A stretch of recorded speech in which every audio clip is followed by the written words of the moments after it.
I knew something was wrong the second I heard the warehouse PA crackle to life. Evan's voice, smug as ever, barking orders about getting the ZR-14 units out before the deadline. My stomach dropped. ZR-14s weren't even supposed to be in the shipping manifest yet, let alone routed internationally. I hadn't signed off. No one had. My clearance protocols would have flagged the ECCN instantly.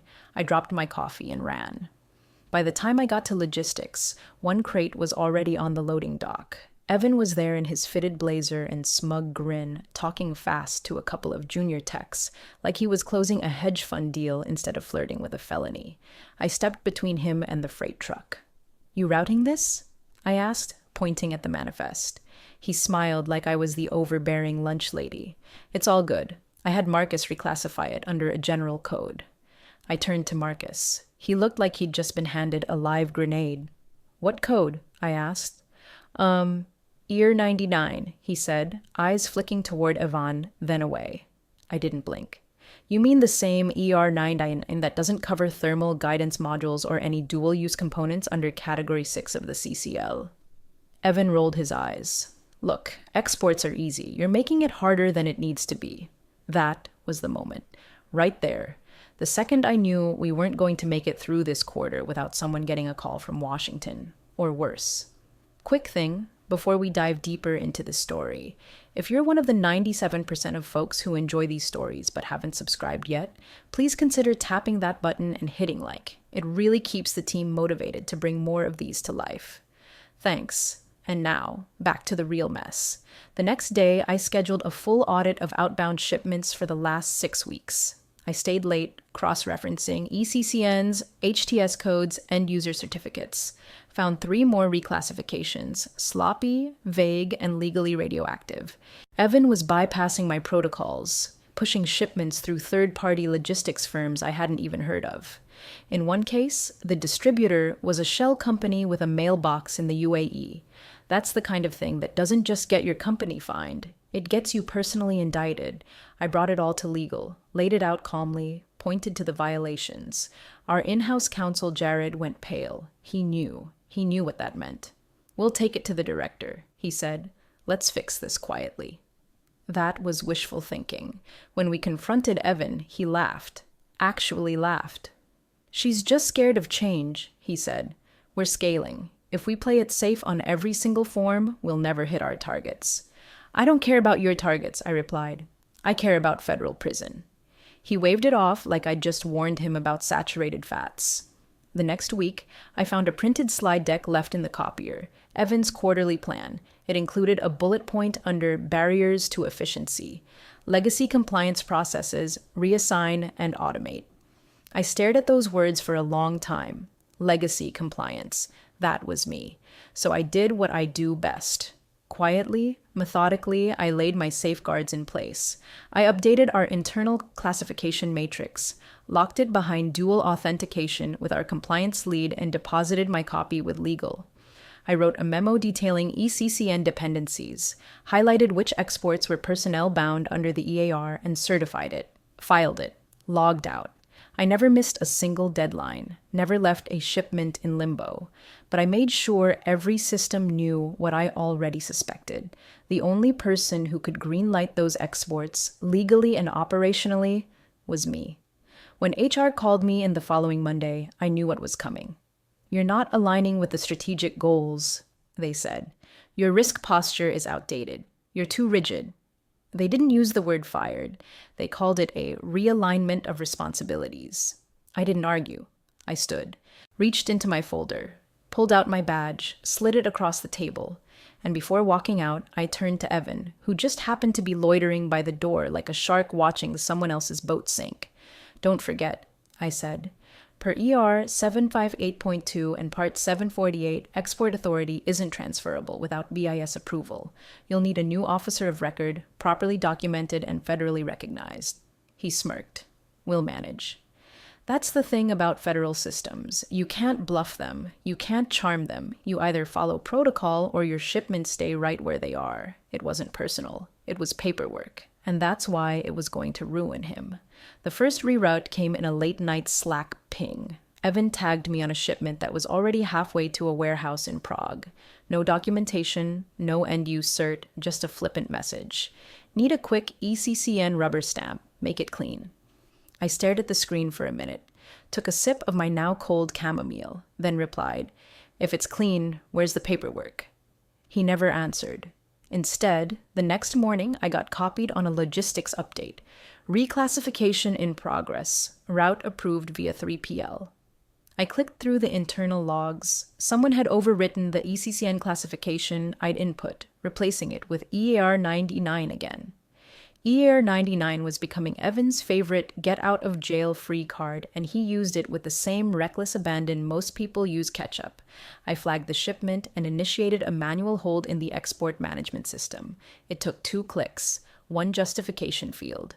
My note read, "Potential dual-use tech, awaiting full classification review." That's when the escalation began. Evan stormed into my office mid-morning, reeking of overpriced cologne and self-importance. He slammed a folder on my desk, thin, like everything he brought me. "We can't scale if you halt every shipment that might be sensitive." I didn't even look up. "This one is sensitive. Category 5, Part 2 under the Commerce Control List. Subheading 5D02. He threw his hands in the air. "For God's sake, it's firmware. It's code." "Encrypted code designed for network surveillance and interference mitigation," I corrected. "In certain jurisdictions, that's enough to trigger a presumption of denial." He snorted.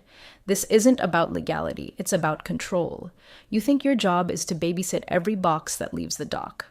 My job is to ensure no one ends up in federal court," I said, "or on the denied persons list." That afternoon, my internal access started breaking in weird places. Systems I used every day now asked for credentials I'd never needed before. Password resets bounced. Shared folders I maintained were suddenly owned by admin.yterralink.ops. When I asked IT what was going on, they gave me the same nervous shrug you give a coworker right before their badge stops working. Still, I wasn't going to be bullied into negligence. I pulled the full shipment history, found 5 more questionable reroutes, all through obscure offshore logistics firms, places with websites that hadn't been updated since 2014 and listed contact addresses that matched PayPal scams. 2 shipments had already landed in free trade zones. I knew what came next. Consolidation, re-export, and plausible deniability. The kind of paper trail that becomes a noose if an audit lands. So I filed the only memo that mattered. I called it E-Psyche Dependencies, Personnel Bound, certified it, copied legal, flagged every known high-risk routing and cross-referenced export control numbers. I didn't editorialize, just documented. Clean, surgical, no emotion. Then I encrypted the system keys, split access between myself and our compliance lead, Kendra, left a sealed envelope in her drawer labeled "In case of sudden revocation." That night, I went home and made a backup copy of the memo, not because I didn't trust them, but because I did know how fast people forget what you warned them about once you're not in the building. The next morning, HR summoned me to conference room B, neutral ground, the kind of room they use when they want to pretend you're being consulted on your own funeral. "Allison," Melissa from HR began, her voice wrapped in false calm. "We've had feedback that you're being overly cautious. Leadership is concerned you're not aligned with our international growth goals." Leadership meant Evan, and not aligned meant they were about to make a decision they didn't fully understand. "I'm following federal law," I replied flatly. "Export regulations are not optional. They're not flexible. They're binding." Melissa offered the weakest smile I've ever seen. "It's not about legality. It's about tone. You're not being a team player." There it was, the magic phrase, not a team player. The scarlet letter for women who say no in rooms full of yes men. I nodded once, not because I agreed, but because I understood the game had ended. That evening, I logged my final audit entries, marked every shipment under review with export flags, set a 14-day revalidation timer that would require ECC officer credentials to release. I made sure nothing could move unless someone took the right steps and got the right approvals from agencies that don't care about quarterly targets or Evan's ego. Then I packed my desk in silence. No goodbye posts, no exit cupcakes. Just a printed copy of my certification letter, the last compliance chain ID, and my nameplate. I handed my badge to security on the way out. They smiled awkwardly, like maybe I was taking an extended vacation. I wasn't. I was taking my silence with me. And Evan was about to learn what silence costs when it's the only thing standing between you and federal seizure. They scheduled my exit meeting for 8 a.m. sharp, like they wanted to get it over with before coffee fully hit the bloodstream. HR was already seated when I walked in, flanked by a tight-lipped woman I didn't recognize, probably there to make sure no one said anything actionable. Evan strolled in last, all swagger and too much cologne, pretending the whole thing was some kind of performance review. He even brought coffee for himself. "We appreciate your time here," Melissa from HR began, reading from a paper she didn't write.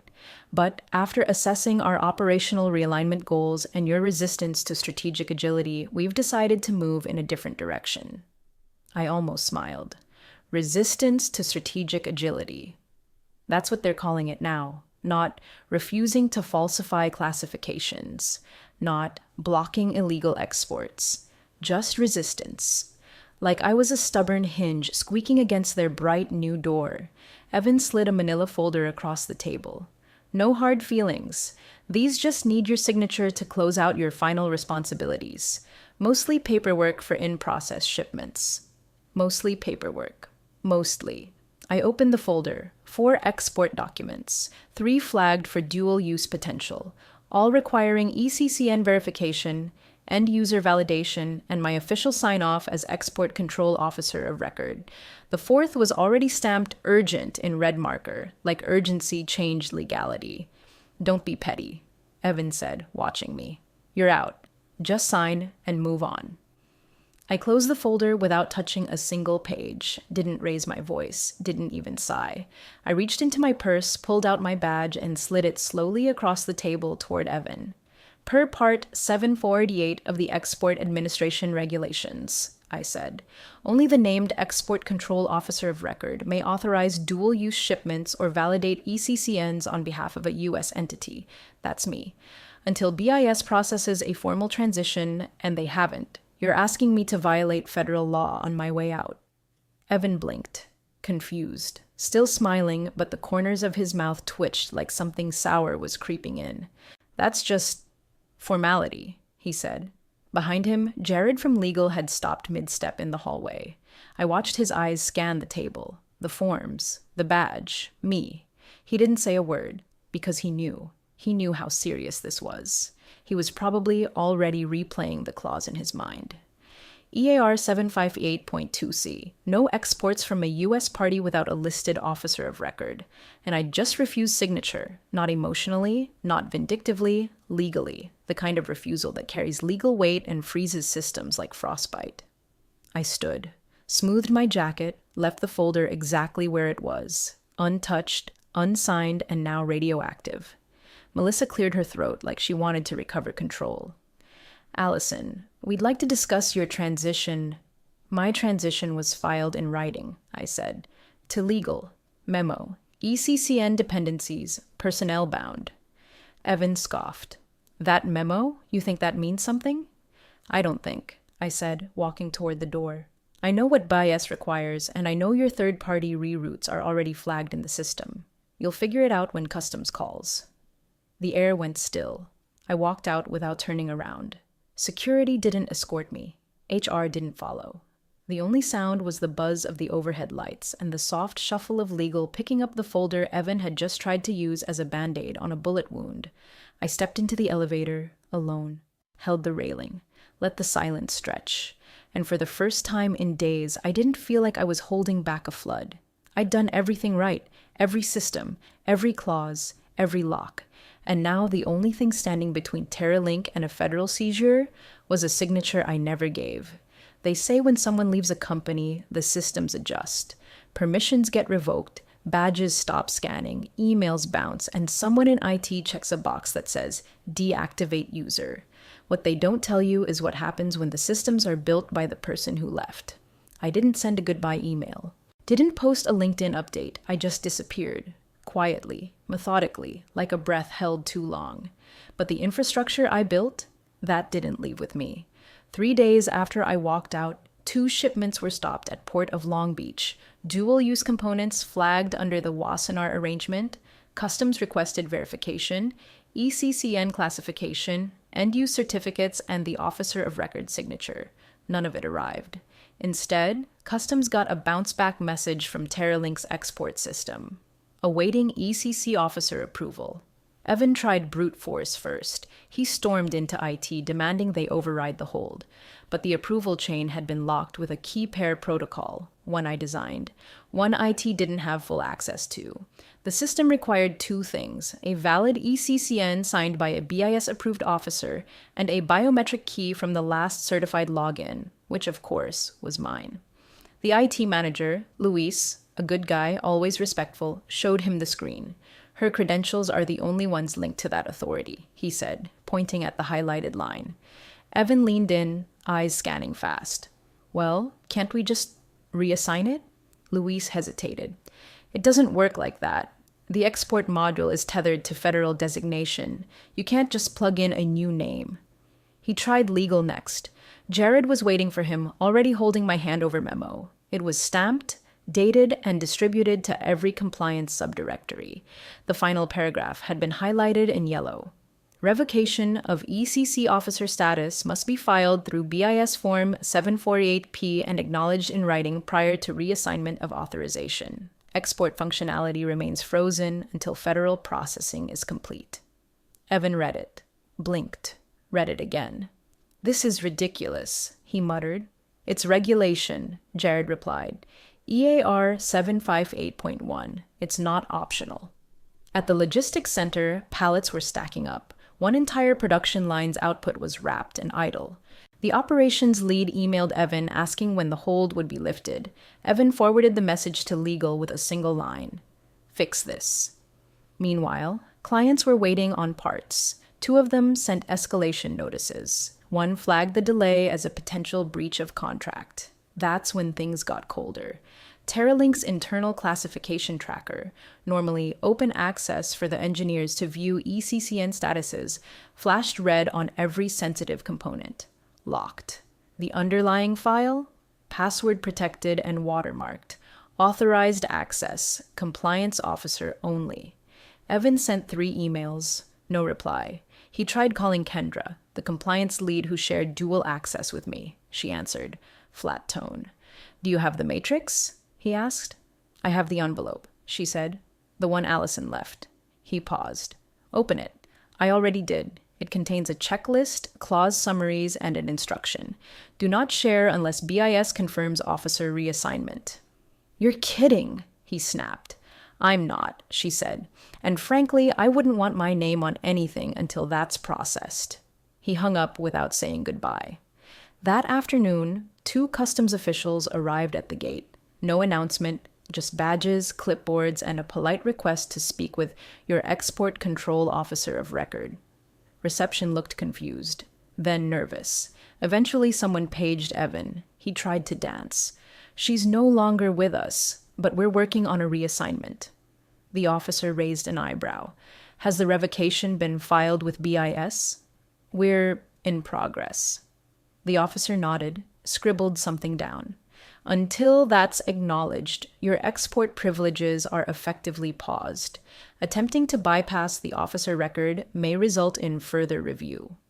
The phrase, further review, lands like a knife when it comes from the government. It doesn't mean slap on the wrist. It means investigations, subpoenas, and fines that start in the 6 figures. By day's end, the shipping floor was silent. Forklifts parked. Crew reassigned. Evan ordered a meeting with the CTO and COO to discuss emergency workaround protocols. The CTO asked the obvious, "Why didn't you sort this before she left?" Evan said nothing, because he couldn't. The irony was sharp. He thought removing me would streamline everything, make compliance bend, make exports easy. Instead, he'd cut the one wire holding the whole circuit together. And now the lights were flickering. Evan had 2 settings, charm or pressure. When charm didn't work, pressure followed like clockwork. And now that the export lines were frozen, his charm was wearing thin. He started cornering engineers in side meetings, asking them to take a stab at reclassifying parts. "We just need a placeholder ECCN to get stuff moving," he told one of the design leads, a guy named Phil who'd spent a decade avoiding anything regulatory like it was contagious.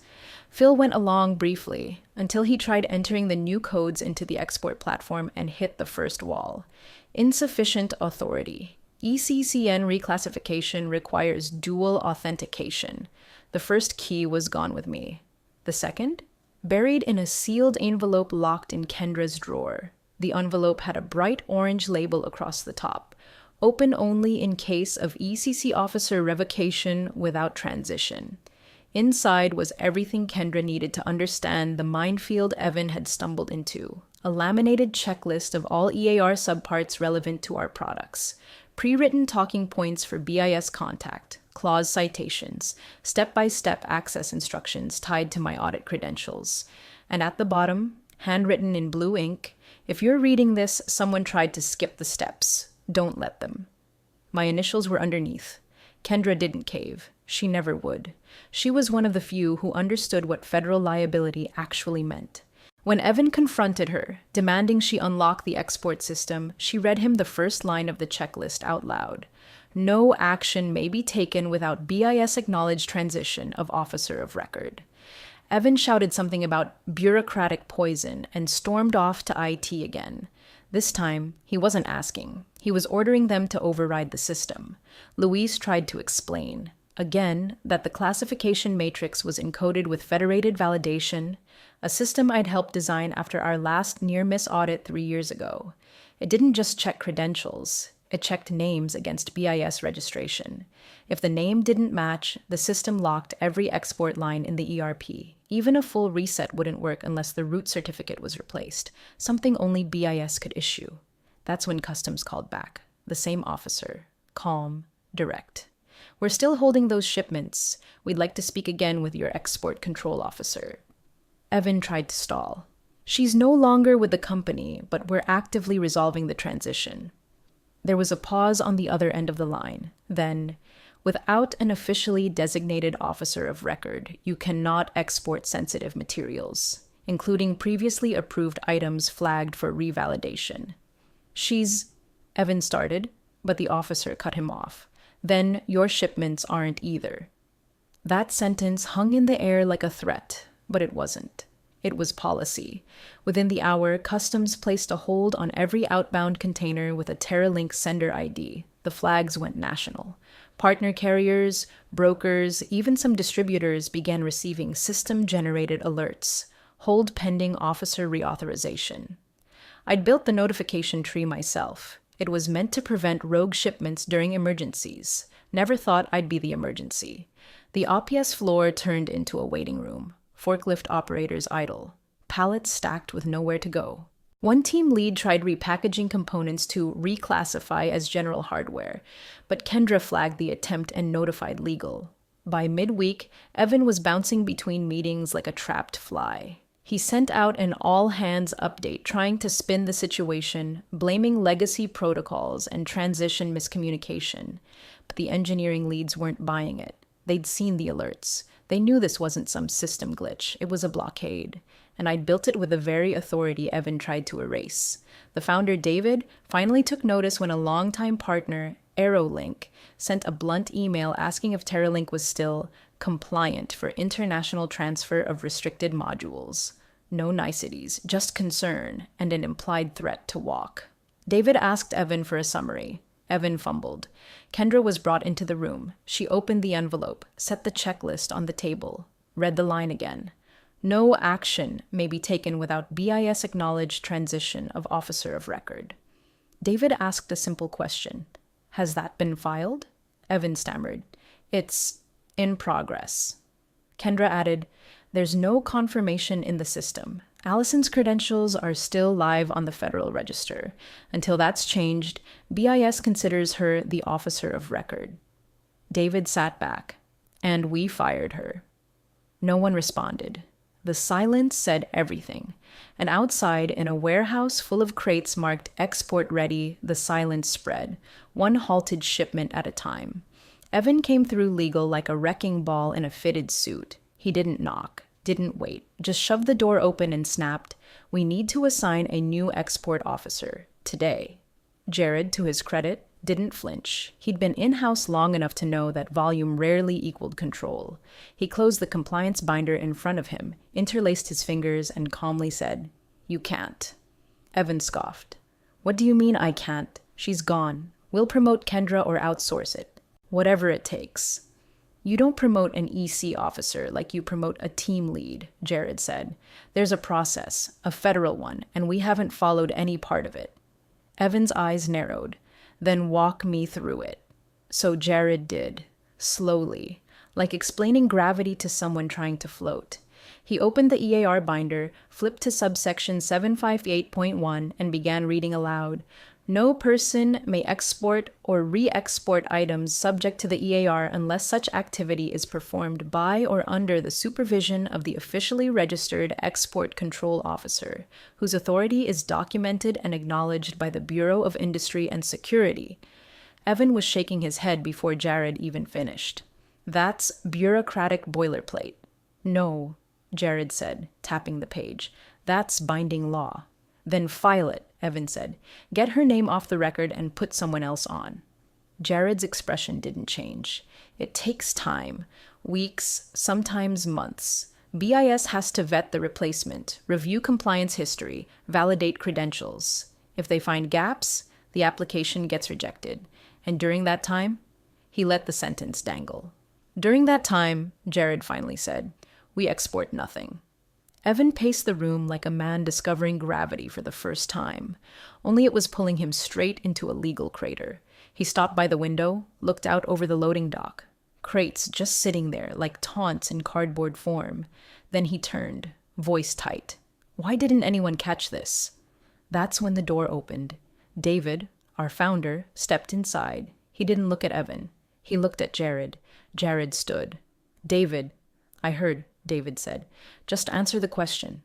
Jared didn't blink, didn't flinch. He just said it. "She was the catch."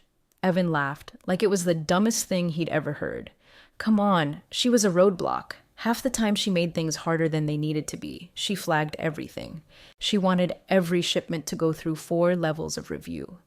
And that's why we never had a seizure," Jared said quietly. "That's why we never ended up on the restricted parties list. That's why, until you stepped in, BIS never knocked on our door." David said nothing, just sat down in the nearest chair and rubbed the bridge of his nose. Jared slid a paper across the desk. "This is a copy of the Officer Reauthorization Request Form. We haven't filed it.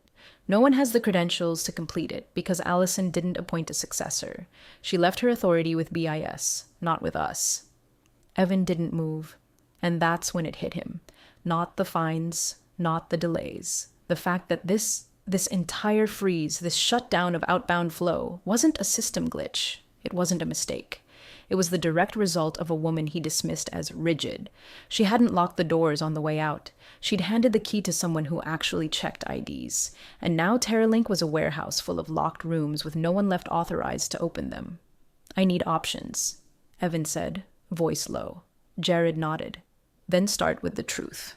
BIS needs to know the officer on record is gone.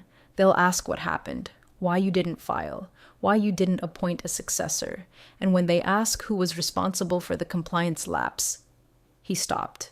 Evan didn't need the rest spelled out. He already knew whose name was going to echo through that audit room. And it wasn't mine, because mine was still on the register, and every system still pointed to it. By Thursday morning, I had 3 voicemails blinking on my phone before I'd even finished my coffee. None of them were from friends. These were from senior VPs, compliance heads, export officers, even a COO, speaking in the kind of cautious tones that said, "We've been watching, and we know exactly who you are now." Funny what silence does. I hadn't posted anything on LinkedIn, no farewell post, no dramatic status change. Just one little detail that hadn't escaped anyone in the industry. The BIS registry still had me listed as the officer of record for TerraLink systems, and TerraLink's exports were frozen solid. One voice message stood out. Polished. Precise. Allison, this is Nadira Hale, EVP at Solara Defense. We'd like to speak with you about a potential opportunity, something with more strategic latitude than what you had at Terralink. Call me. Solara, our biggest competitor. The one Evan used to sneer at in meetings like they were amateurs. The one we routinely lost contracts to when clients wanted tighter compliance protocols. The one with the federal clearance ceiling we never quite reached. They didn't want an interview, they wanted a meeting. That's code. It means they've already run the numbers, they've already vetted your record. They just want to see if you're the kind of person who brings fire or just follows smoke. I agreed. That same day, a quiet but fatal signal started pulsing through Terralink's client ecosystem. Federal compliance alerts tied to their registration number. Specifically, ECC officer status revoked, revalidation pending. It was a silent blacklist, not a red flag, just a yellow light that never turned green. For most defense contracts, that was enough to pause procurement. For dual-use items, it triggered mandatory review.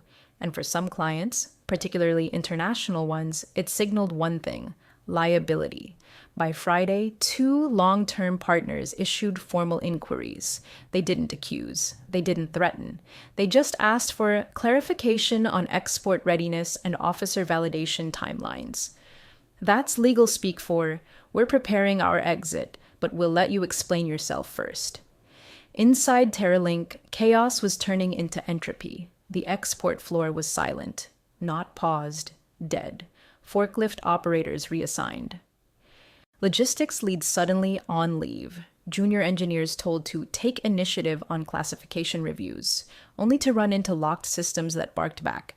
Insufficient authorization. Kendra tried to hold the line, but even she wasn't authorized to sign off. She had protocol, but no title. No one did. And BIS wasn't moving fast, because why should they? From their perspective, the last registered officer had done her job, filed her systems, built her matrix, left everything documented. It was Terralink that had failed to follow through. And Evan? He was spiraling. He called Kendra twice in one day demanding she step up. She didn't. He called legal and barked about contingency hires. They reminded him again that any new officer had to be federally vetted. That takes time. That takes trust. That takes someone with a name that still holds weight, and mine did, which is why Solara's offer wasn't subtle. When we met, they didn't pitch me with buzzwords. They asked how I'd redesign their entire export compliance infrastructure from scratch. You've already frozen a competitor, Nadira said, almost smiling, without even raising your voice. I just nodded, because what was there to say? It wasn't revenge. It was record keeping. It wasn't sabotage. It was protocol. All I'd done was log out, hand off the locks, and walk away. And Terralink had no one left who knew where the keys were. The audit wasn't announced with a bang. It came as a thin white envelope, marked priority, slipped into the mailroom between vendor invoices and outdated catalogs. Inside, one clean line from the Bureau of Industry and Security. Site inspection scheduled. Export operations review. Monday, 9:01 a.m. That gave Terralink 2 business days to brace for impact. By Friday afternoon, Evan was holding emergency prep sessions with legal, compliance, and whoever was still willing to sit in a room with him. Jared from legal tried to stay measured. Kendra looked exhausted. The engineers had stopped asking questions. They just worked quietly, packing up desks or cleaning out code folders. David, the founder, finally made his move. He sent a short internal email to Jared. Would she come back? Not a name, not a title, just she. Jared reached out to me carefully, like someone touching a wound. David's asking if you'd consider a transitional advisory role, just through the audit. I didn't respond right away. I let the message sit in my inbox while I reviewed Solara's onboarding brief, my new team, my budget, my authority. They were giving me full build control, every system, every gate. No Evan, no resistance, just infrastructure that listened. When I replied to Jared, it was a single sentence. I'm under exclusive engagement now. That Monday, the BIS audit team arrived in suits that didn't wrinkle and shoes that didn't scuff. 2 agents, One with a laptop, one with a legal pad and a stare that made interns clear hallways. They were taken to the compliance conference room, ironically, the same one I'd once wallpapered in ECC flowcharts and clause timelines. David was already there. Evan arrived late. No tie, red in the face, the lead agent began simply.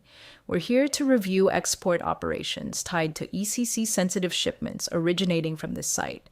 Our records indicate recent failure to verify officer of record status. Please confirm, who is your current registered export control officer? Evan opened his mouth, then closed it. He glanced toward Kendra. She didn't blink. He looked to legal. Jared stared at the table. The agent waited. After 10 seconds of silence, she nodded. Not annoyed, not even surprised. Then, let's begin with the fines. The next hour wasn't loud. It was surgical. Every questioned shipment was pulled up, and for each one, the agent asked Mayoe, who authorized this ECCN? Where's the end-use certificate? Who logged the officer sign-off? They never got past the first question. Each time, the system pointed to one name, mine. Each time, no one could say who had taken over, and each time, the agent just scribbled a small note. By the end of the session, the term material violation had been used 3 times. The phrase false classification came up twice, and the final blow, potential denial order. David looked hollow. Evan looked like he was trying to shrink into the wall. The agents stood, politely closed their folders. One of them turned to legal. We'll be back within the statutory review period. In the meantime, your export privileges are suspended, pending officer reauthorization and corrective action. Then, to Evan directly, we suggest you consult someone who understands what the EAR actually means. They left. No yelling, no drama, just the sound of every wall Evan built crumbling under the weight of one unanswered question. Where is your officer of record? And now the entire company knew the real answer. Not here. Not anymore. Solara issued the press release like it was any other internal restructuring. No fanfare, no quote from leadership, just a one-line update nestled between an executive appointment and a facility expansion. Allison Brandt appointed Chief Compliance Strategist, effective immediately. That was it. No mention of Terralink. No mention of what had collapsed or who caused it. Just a name and a title that, to the right people, said everything. Inside Solara, I built quietly, rewrote protocols, reworked audit pathways. Every system clicked into place without a fight. Teams listened. Legal asked instead of assumed. Engineers actually attended the compliance briefings. They didn't roll their eyes when I flagged ECCN concerns. They asked questions. Real ones. And when a junior compliance analyst proposed adding a digital watermark to every outbound shipment, just in case someone overrides the export module, I smiled, because they were learning. Back at Terralink, the unraveling didn't come with sirens. It came with silence, the kind that settled over a warehouse like dust. Shipments remained in limbo. Clients shifted procurement to competitors. One by one, accounts that had taken years to win vanished with single-sentence notices. Due to current regulatory constraints, we're pursuing alternate supply options. The founder, David, issued a brief internal memo before stepping down. In light of recent operational challenges, I believe the company needs a new direction. He didn't name names. He didn't have to. Evan didn't even get a memo. His profile vanished from the company directory. One day, he was listed as Director of International Ops. The next, gone, like a ghost. No email, no out-of-office reply, just a silence that confirmed everything. I heard from Kendra a few weeks later. She sent me a message. Simple, honest. They never recovered. I didn't reply right away, but eventually I opened the last export memo I ever filed at Terralink, the one I wrote after Evan rerouted that first risky shipment without documentation. It was dry. Legal. Tucked into the lower section, under Policy Enforcement Requirements, sat one sentence, one clause. No transfer may proceed without explicit officer consent. They'd all seen it. Dozens of engineers, managers, executives, Jared, Evan, maybe even David, but they hadn't read it. Not really, because it looked like all compliance does at first glance. Boilerplate, bureaucracy, words that fill space until the day the space collapses. And then, Suddenly, that sentence isn't just a line on a memo, it's the trigger, the wall, the lock, the legacy. I didn't return to Terralink. I didn't need to. The system stood, the record held, and they finally understood what I'd been trying to protect all along. Not power, not policy, but consequence.